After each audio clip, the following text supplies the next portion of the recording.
So what are the best exercises that you can do from home with no equipment? Well, actually, that's not true. With minimal equipment. I do have a recommendation for one piece of equipment. That's what we're going to be talking about on today's video. I'm going to be demonstrating the ones that I can demonstrate and talking about the exercises. Hey guys, I'm Dr. Kresimir. I'm a chiropractor here in London, Ontario. My job and what we do here is help people live extraordinary lives through the power of corrective chiropractic care and life by design principles. And like I said, on today's video, I'm going to be showing you what I think are the 3 best exercises that you can do with minimal or no equipment, because 2 of them do not. But before we jump in, go ahead and hit the like and subscribe button. Leave me a comment. It's really easy and free for you, but it means a lot to me. So it all depends on what your goals are. I mean, listen, we all want exercise to be as quick and as easy and as fast as possible. And to be really good at it, that's just not the case. That's not the case. You know, to get what your body really needs to be able to keep everything healthy, balanced, optimal, you're gonna need more than the exercises that I'm just recommending.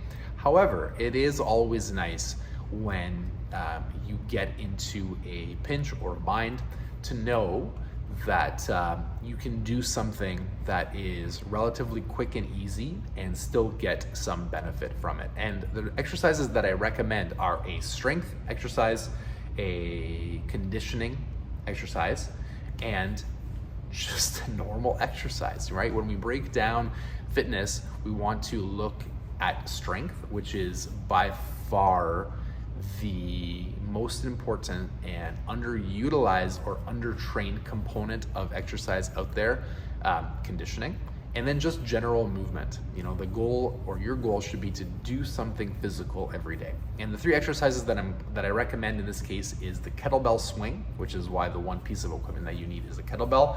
I will show you how to choose a kettlebell and how to perform a kettlebell swing. If you feel uncomfortable doing the kettlebell swing, or trying this at home, that's okay. Make an appointment or get somebody to actually show you in person, a trainer, a chiropractor. If you're in my practice, I'd be more than happy to spend the time on one of our office visits showing you how to do the kettlebell swing, or your PT, whoever's looking after you. Number 2 is sprinting, and number 3 is walking, you know. And we'll start with walking. We'll start with the conversational ones, because I'm pretty sure you know how to walk.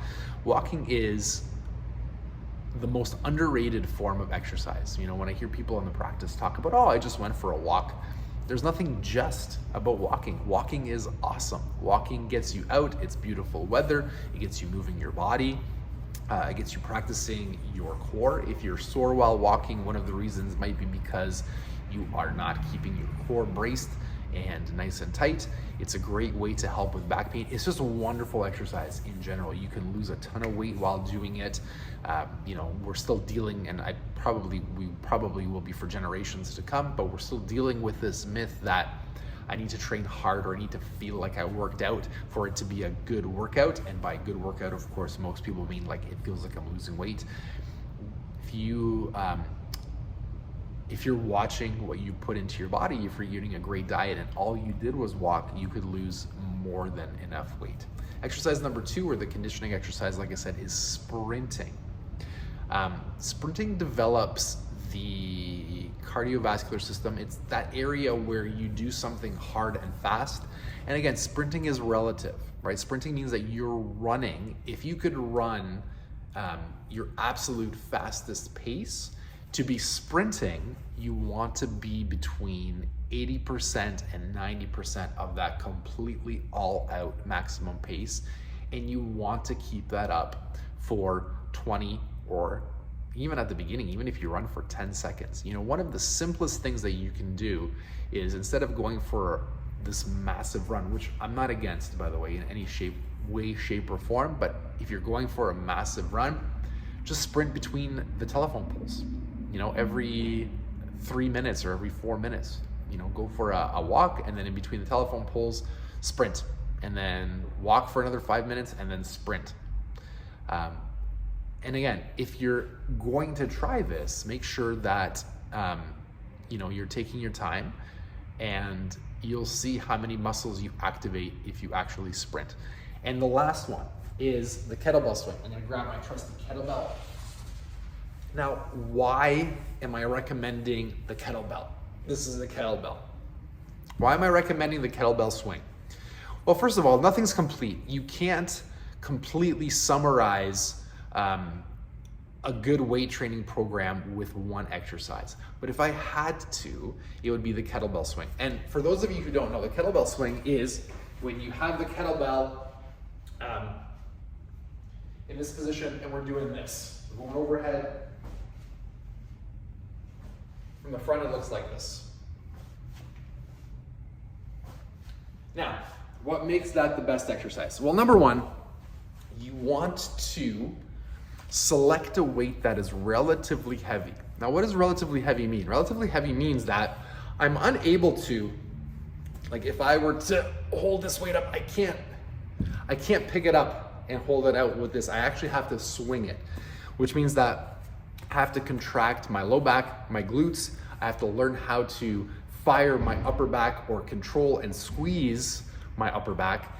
And what that does is that targets a area of my body where most of us, because we spend a lot of time sitting, we spend a lot of time leaning forward, our backs, our glutes, our low backs, our upper backs, the back of our necks, our whole, it's called the posterior chain, is incredibly weak.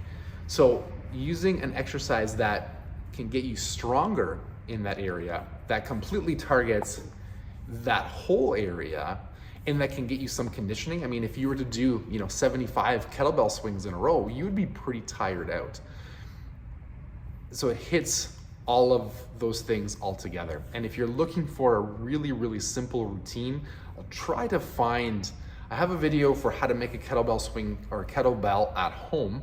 I'll try to post that below.